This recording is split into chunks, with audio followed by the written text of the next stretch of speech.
तो दोस्तों बहुत बहुत स्वागत है आपका एक बार फिर से हमारे चैनल गुरुकुल में। और मैं उम्मीद करता हूं कि आपको हमारा पिछला वीडियो बहुत पसंद आया होगा, जो हमने एक्सेल के फॉर्मूलाज पे बनाया था।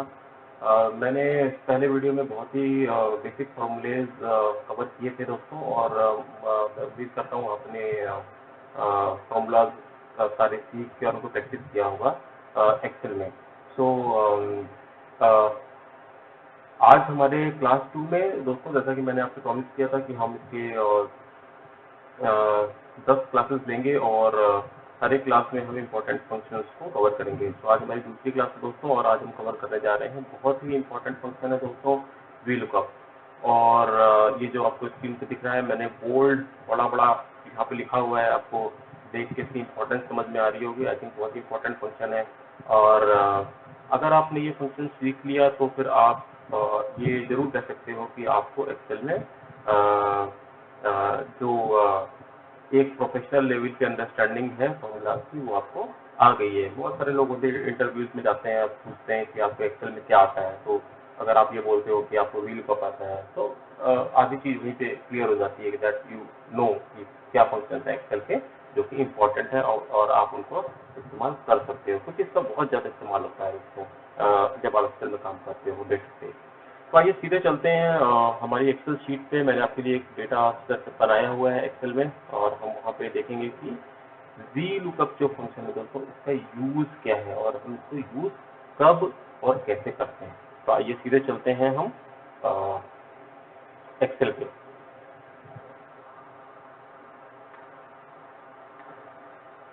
तो दोस्तों आपको यहाँ पे एक्सेल शीट दिख रही है, और मैं इसको थोड़ा सा जूम कर लेता हूँ सो दैट आपको ये आपकी मोबाइल स्क्रीन पे प्रॉपरली दिखाई दे, जो लोग मोबाइल पे काम कर रहे हैं।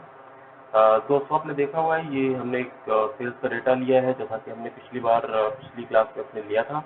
आप देख सकते हैं कॉलम DEF में डेटा है, कुछ शहरों के यहाँ पे नाम है, और वो शहर किस एरिया में पड़ते हैं, और उसमें क्या सेल्स का एक नंबर है।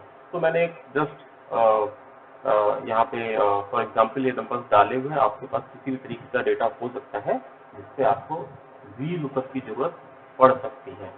तो दोस्तों आप यहाँ पे देख सकते हैं कि वी लुकअप का जो फंक्शन है, मैं बहुत ज़्यादा टेक्निकलिटीज़ में नहीं जाऊँगा समझाने के लिए, बस आपको जल्दी से ये बताऊँगा कि इसको यूज़ कैसे करना है, ठीक है, और क्यों यूज़ करना है, कब हम इसको यूज़ करते हैं। बहुत लोग कंफ्यूज रहते हैं कि सर वी लुकअप यूज़ कहाँ करना है।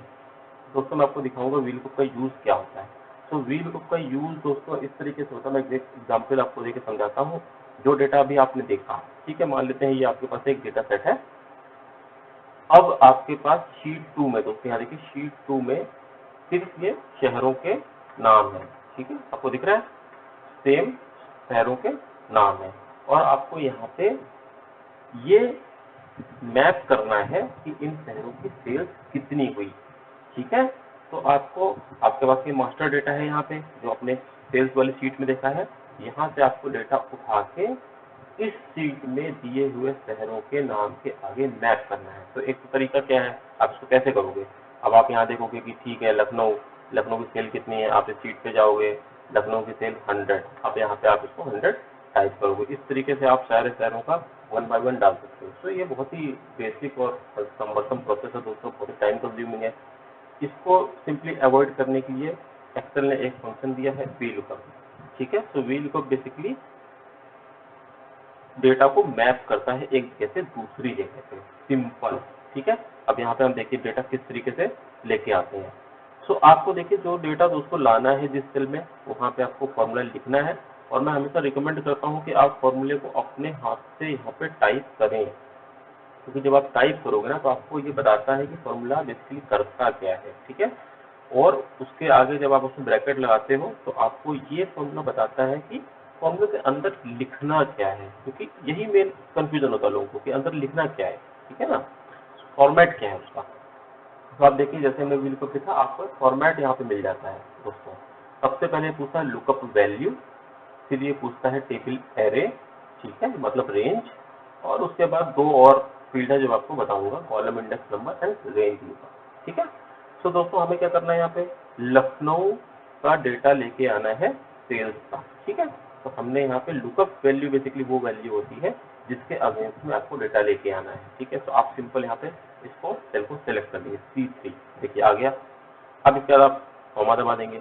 जैसे ही आप कॉमा प्रेस करेंगे आपको यहाँ पे टेबल एरे पूछेगा, मतलब कहाँ से डेटा लाना है। इसका सिंपल मतलब कहाँ से डेटा लाना है। ठीक है, तो ये डेटा आपका सेम शीट पे भी हो सकता है दोस्तों, हो सकता है ये डेटा यहाँ पे होता, या फिर दोस्तों ये डेटा जो है दूसरी शीट पे हो सकता है सेम एक्सेल वर्कबुक में। ठीक है, और ये या तो किसी दूसरी एक्सेल फाइल में भी डेटा हो सकता है, उससे कोई फर्क नहीं पड़ता, आप डेटा को कहीं से भी ला सकते हो। ठीक है, तो अभी मैंने क्या किया है, एग्जाम्पल के लिए आपको दूसरी शीट पे हम जाएंगे जहाँ पे ये डेटा हमारे पास पहले से मौजूद है। ठीक है, अब हम यहाँ जाएंगे दोस्तों, हम यहाँ पे रेंज सेलेक्ट करेंगे। रेंज मतलब यहाँ से लेके, और मेरे को मैच क्या करना है, सेल्स लेके आना है यहाँ से। तो यहाँ तक मैंने रेंज यहाँ सेलेक्ट करी, और जो मेरी पूरे शहरों के जो नाम है वो रेंज मैंने इस तरीके से पूरी सेलेक्ट कर लिया। आप देख सकते हैं यहाँ पे आ गया D3 ये और F11। ठीक है, तो जिस रेंज में आपका डेटा है वो पूरी की पूरी रेंज आपको यहाँ पे सेलेक्ट कर देनी है, सिंपल। ठीक है, तो आपने जिसके अगेंस्ट में डेटा लेना है वहाँ से स्टार्ट करना है, और जो डेटा लेना है वहाँ तक इसको फिनिश कर देना है। ठीक है, इसके बाद आपको सिंपल कॉमा प्रेस करना है। अब आपको ये पूछता है column index number. Column index number दोस्तों कुछ भी नहीं होता है। कॉलम इंडेक्स नंबर का मतलब है आपको जिसके अगेंस्ट में डेटा उठाना है, विच इज लखनऊ, और जो डेटा लाना है विच इज सेल्स। ये कॉलम का काउंट कितना है, टोटल नंबर ऑफ कॉलम कितने, तो हम इसको गिन लेंगे 1 2 3, 3 कॉलम है दोस्तों, तो यहाँ पे सिंपल टाइप कर देंगे 3। ठीक है, और उसके बाद आपको ध्यान नहीं देना है, आपको कॉमा प्रेस करके 0 प्रेस कर देना है सिंपली।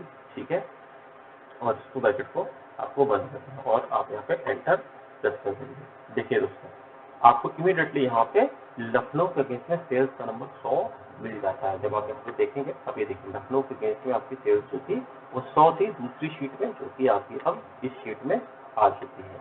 अब यहाँ पे हम देखेंगे दोस्तों, जब ये इस फॉर्मूला को हम लिखते हैं तो एक इसमें हम अक्सर गलती करते हैं कि हम जो रेंज सिलेक्ट करते हैं, देखिए जो रेंज हमने सिलेक्ट करी है इसको हम फिक्स करना भूल जाते हैं दोस्तों। ठीक है, तो फिक्स नहीं करते हैं, और अगर हम इस फॉर्मूला को ड्रैग कर देंगे नीचे, ये देखिए अगर हम इस फॉर्मूला को ड्रैग कर देंगे तो देखिए क्या होता है, ये जो रेंज है ये आपकी फिसल रही है, रेंज जो है आपकी बढ़ती जा रही है। यहाँ पे आपने देखिए क्या था, D3 से F11 था, जब यहाँ पे आप जाते हैं तो ये D4 से F12 हो जाता है। ये रेंज आप चेंज हो जा रही है आपकी रेंज। ठीक है, इस रेंज को हम फिक्स कर देंगे दोस्तों। ठीक है, अब ये सेलेक्ट करेंगे। फिक्स करने का तरीका क्या है, आप जो भी रेंज को सिलेक्ट करना है, सॉरी फिक्स करना है उसको सेलेक्ट करेंगे और F4 का बटन अपने कीबोर्ड से दबा देंगे, प्रेस कर देंगे।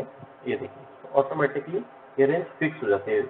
अगर किसी रेंज के आगे डॉलर का सिंबल लगा हुआ है, दैट मीन्स कि वो रेंज फिक्स हो गई है। ठीक है, इसका फायदा क्या है दोस्तों, जब आप इसको ड्रैग करेंगे फॉर्मूला को, ये देखिए यहाँ कॉपी पेस्ट करेंगे, ये रेंज आपकी चेंज नहीं होती है। ये देखिए, ठीक है, D3 से F11 ये रेंज फिक्स है। ऐसा क्यों किया दोस्तों, क्योंकि जो डेटा है मेरा ये इस रेंज में है, तो इस रेंज से ही मेरे को डेटा फिक्स करना है, इसलिए ये रेंज मेरी फिक्स रहनी चाहिए, अदरवाइज आपका डेटा नहीं आएगा, उसमें गलती हो जाएगी। मैं आपको पहले से बता रहा हूँ, ये बहुत ही कॉमन सी चीज़ है। जो लोग फॉर्मूला लिखते तो हैं लेकिन फिर बोलते हैं सर मेरा तो व्हील को काम ही नहीं कर रहा है, जबकि मैंने सब कुछ फॉर्मेट सही लिखा हुआ है। तो दोस्तों ये चीज़ें आपको सीखनी पड़ेंगी। ठीक है, तो यहाँ पे देखिए हमने इस रेंज को फिक्स कर दिया है, इसके अगेंस्ट में हमने ये जो फॉर्मूला है अपना कॉपी पेस्ट कर दिया है सारी सिटीज के सामने। अब देखिए आपको सारा डेटा आपको इमीडिएटली शीट में आ गया है, सेल्स वाली मेन शीट से। ठीक है, तो ये आपको इस तरीके से VLOOKUP का यूज है, और इस तरीके से दोस्तों VLOOKUP काम करता है। अब देखिए दोस्तों, इसमें जो ये तो बहुत इसका हमने बेसिक तरीका बता दिया, VLOOKUP काम कैसे करता है, सारे इसी तरीके से काम करेगा।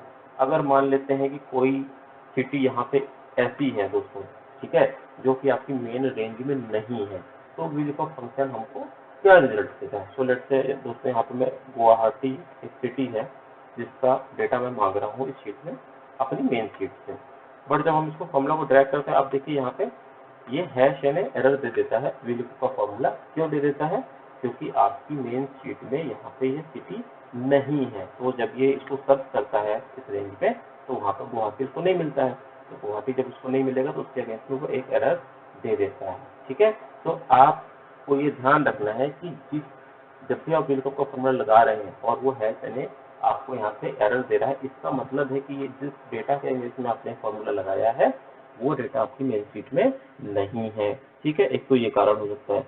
दोस्तों दूसरा कारण क्या हो सकता है अगर डेटा नहीं आने का?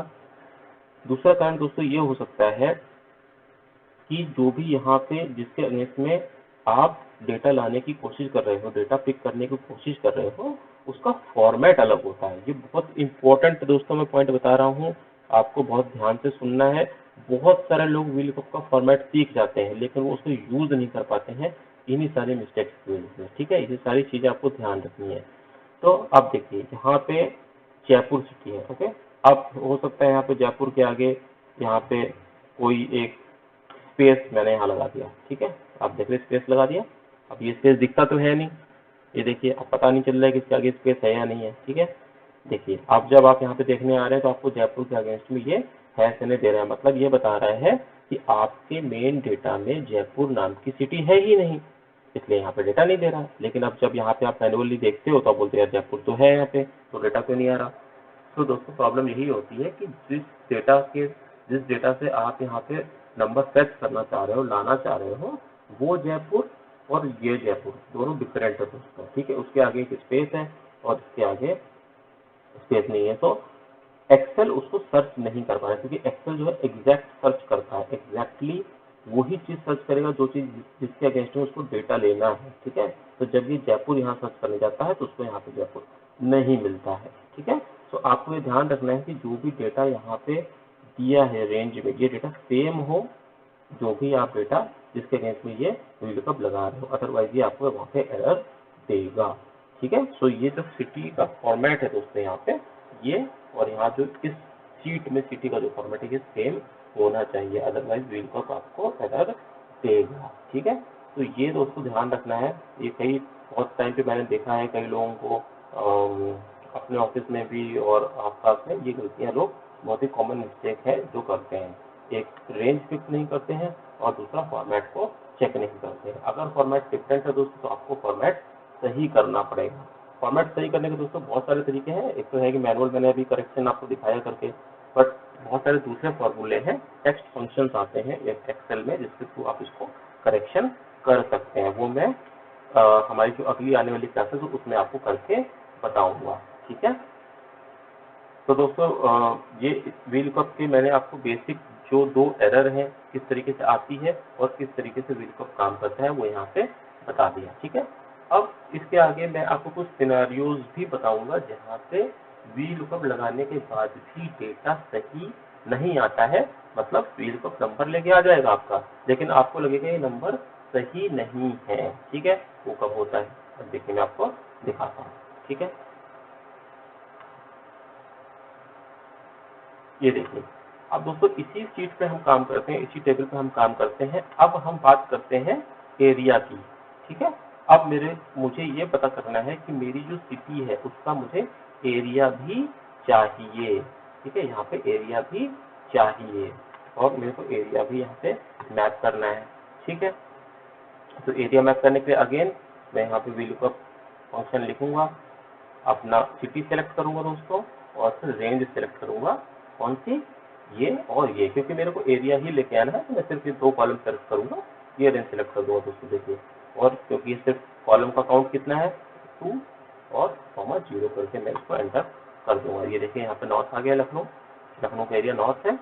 अब मैं इसका तो ये रेंज फिक्स कर दूंगा और फॉर्मूले को नीचे तक कॉपी पेस्ट कर दूंगा दोस्तों। ठीक है, ये देखिए तो आपको दिख रहा है जितने भी यहाँ पे सिटीज है सबका यहाँ पे एरिया आ चुका है। ठीक है दोस्तों, अब अभी तो ये फॉर्मूला आपको सही दिख रहा है। ठीक है, सही दिख रहा है। अगर यहाँ पे मैं एक काम करता हूँ, अगर यहाँ पे जैसे मैंने लखनऊ लिखा हुआ है और इसका एरिया नॉर्थ है, अब जिस भी मान लेता हूँ जहाँ से भी डेटा आया है उसमें यहाँ पे मैं एक रो इंसर्ट करूंगा और यहाँ पे लखनऊ लेट से रिपीट हो रहा है। ठीक है, यहाँ पे जब रिपीटिशन होता है तो ये जो प्रॉब्लम मैं बता रहा हूँ कि इस केस में बता रहा हूँ जहाँ पे रिपीटिशन होता है दोस्तों। तो यहाँ पे लेट से दोस्तों लखनऊ जो है ये लिखा हुआ है east area. Okay, and sale is let say 20। अब जब आप यहाँ पे जाके देखेंगे तो अब आपको फॉर्मूला तो यहाँ पे लगाया हुआ हमने सेम चीज में देखिए रेंज लगी हुई है हमारी। अब यहाँ पे लखनऊ नॉर्थ दिखा रहा है, जबकि इस शीट में मैं देखूंगा तो लखनऊ नॉर्थ है और लखनऊ ईस्ट भी है दोस्तों। तो अब आप बोलेंगे वीलुकअप गलत दिखाता है, लखनऊ ईस्ट में है और ये लखनऊ नॉर्थ दिखा रहा है। तो दोस्तों ऐसा नहीं है, वीलुकअप क्या करता है, ये रेंज को ऊपर से रीड करता है, रेंज को ऊपर से पढ़ता है। जिस भी रेंज में ये सिलेक्शन कर रहा है, जिस भी रेंज को ये चेक कर रहा है, उस रेंज को ये ऊपर से पढ़ता है। तो जब यहाँ पे हमने लखनऊ का वीलुकअप लगाया और एरिया पूछा अपनी मेन रेंज से, तो इसने सबसे पहली जो वैल्यू होगी वो ये पिक कर ली, ठीक है। और उसके बाद ये चेक नहीं करता है दोस्तों, ठीक है। इसको लखनऊ मिल गया, इसने नॉर्थ यहाँ पे पिक कर लिया अपनी मेन शीट में, ठीक है। लेकिन इसने ईस्ट लखनऊ को, जिसका रीजन ईस्ट, इसने इसको इग्नोर कर दिया दोस्तों, तो ये कभी भी यहाँ पे ईस्ट नहीं देगा। तो कई बार क्या होता है कि डेटा समेशन में रिपीट होता है, मतलब अगर यहाँ पे हो सकता है ये नॉर्थ ही होता, ऑब्वियसली रीजन तो डिफरेंट नहीं हो सकता, बट नंबर 100 है, मतलब 2 बार ट्रांजेक्शन हुआ है, एक बार 100 की सेल, दूसरी बार भी 100 की सेल। तो यहाँ पे दोस्तों हम अगर देखेंगे तो लखनऊ की टोटल सेल 200 होगी, ठीक है।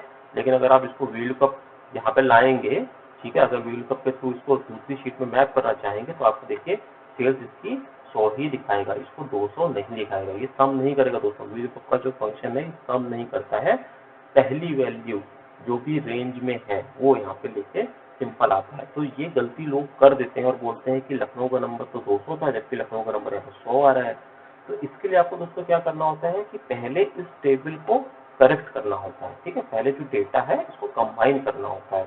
कंबाइन करने के लिए आप पिवोट टेबल का यूज कर सकते हो, ठीक है। उसमें आपका सिटी का अगर 10 बार भी रिपीटिशन है तो पिवोट टेबल में वो टोटल होके आ जाएगा और आपका लखनऊ का टोटल सेल दिखेगा, ठीक है। और एक बार पिवट लगा दिया आपने, फिर वहां से आप इसको वीलुकअप यहाँ पे लगाएंगे, तब आपको जाके लखनऊ का नंबर 200 मिलेगा।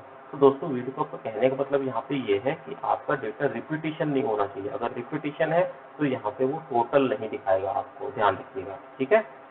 जो भी पहली वैल्यू है वही आपको मिलेगी। तो इस तरीके की गलती लोग बहुत ज्यादा करते हैं। और एक और गलती करते हैं दोस्तों, जिस डेटा में आप वीलुकअप बता रहे हो, अब यहाँ पे भी गलती क्या होती है, अगर मैं यहाँ पे एक बार इस टेबल में भी आपको लखनऊ यहाँ पे इंसर्ट कर देता हूँ, ठीक है।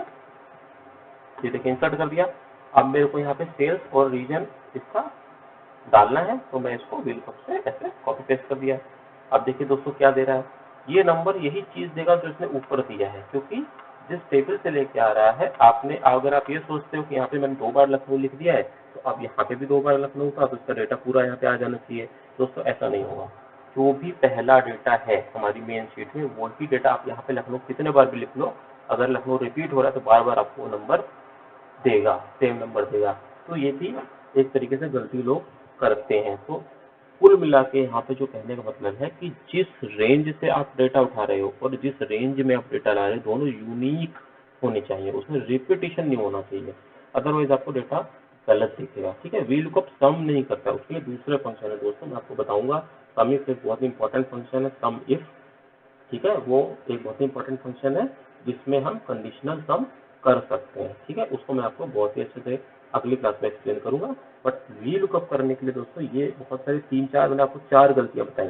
डेटा रिपीटिशन की गलती बताई, दोनों रेंज में, पहली रेंज में हो या जिस रेंज में वीलुकअप मारना है, ठीक है। दूसरा मैंने आपको बताया कि जो फॉर्मेट है, जिस जिस जिस सेल से या जिस टेक्स्ट से या जिस नंबर से हमें वीलुकअप लगाना है उसका फॉर्मेट और उसकी मेन शीट का फॉर्मेट सेम होना चाहिए, अदरवाइज वो आपको एरर दे देगा, ठीक है। और या तो फिर वो डेटा अगर आपकी रेंज में नहीं है, यहाँ पे डेटा है ही नहीं, तो ऑब्वियसली वो आपको यहाँ पे एरर देगा। तो ये दोस्तों बहुत ही कॉमन मिस्टेक्स जो लोग वीलुकअप में करते हैं, फॉर्मेट सीख जाते हैं लेकिन ये गलतियां करते आते हैं, ठीक है। और फिर वो बोलते हैं एक्सेल से काम नहीं कर रही है जी, वीलुकअप तो हमें आता नहीं, ठीक है ना। ये आपके लिए मैंने आपको बता दिया है सो दैट आप इसका इम्पोर्टेंट बहुत ही चीजें इसको ध्यान रखें। और कभी भी डेट जो रेंज है, ये सॉरी दोस्तों, जो रेंज हम सिलेक्ट करते हैं इसको फिक्स करना ना भूलें, ठीक है। तो ये वीलुकअप का मैंने छोटा सा इंट्रोडक्शन आपको दिए है, आप इसको यूज करें। और इसमें अगर आपको कोई भी डिफिकल्टी फेस होती है दोस्तों, उसको आप इमीडिएटली कमेंट करें और मैं होपफुली आपको उस पर या तो कोई वीडियो शॉर्ट बना के आपको मैं उस पर आपको अंडरस्टैंडिंग दूंगा और या तो फिर आपको कमेंट के थ्रू आपको उसमें हेल्प करूंगा। तो दोस्तों बहुत ज़्यादा लंबा मैं इस वीडियो को नहीं बनाना चाहता हूँ, आज हमने एक बहुत ही इंपॉर्टेंट क्वेश्चन कवर किया है और उम्मीद करता हूँ आपको ये वीडियो हमारा पसंद आया होगा, हमारे पहले वीडियो की तरीके से। दोस्तों अगर आपको वीडियो पसंद आया तो उसको लाइक करें, शेयर करें अपने फ्रेंड सर्कल में, और चैनल को सब्सक्राइब करें दोस्तों, जिससे कि आपको मैं जो भी नया वीडियो बनाऊंगा वो आपको इमीडिएटली आपको नोटिफिकेशन आ जाएगा और आप सबसे पहले उस फंक्शंस को एक्सेल के सीख सकते हैं। ठीक है दोस्तों, सो बहुत बहुत धन्यवाद हमारे चैनल को सब्सक्राइब करने के लिए और वीडियोस को देखने के लिए।